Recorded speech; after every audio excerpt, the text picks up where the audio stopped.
પોરબંદરને સ્વચ્છ અને પ્લાસ્ટિક મુક્ત બનાવવા મહાનગરપાલિકાએ કડક કાર્યવાહી હાથ ધરી છે, જેમાં જૂન મહિનામાં જાહેરમાં ગંદકી ફેલાવનાર અને પ્રતિબંધિત પ્લાસ્ટિકનો ઉપયોગ કરનાર વેપારીઓ સામે વિશેષ ચેકિંગ અભિયાન ચલાવવામાં આવ્યું હતું।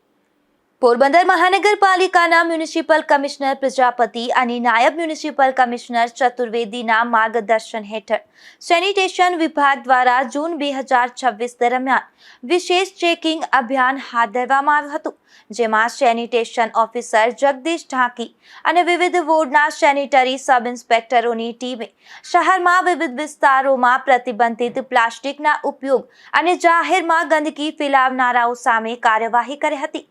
આ અભિયાન દરમિયાન 120 માઇક્રોનથી ઓછી જાડાઈની પ્રતિબંધિત પ્લાસ્ટિક બેગ ગ્રાહકોને આપતા 40 વેપારીઓ સામે કાર્યવાહી કરવામાં આવી હતી, જેમાંથી તેમની પાસેથી ₹33,400નો વહીવટી ચાર્જ વસૂલ કરવામાં આવ્યો હતો, ત્યારે 403 કિલોગ્રામ પ્રતિબંધિત પ્લાસ્ટિક જપ્ત કરવામાં આવ્યું હતું।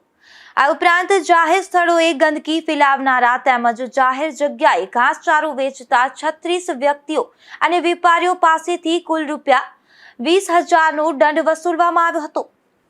નિપુલ પોપટ સાથે અશોક થાનકી, ગુજરાત ન્યૂઝ, પોરબંદર।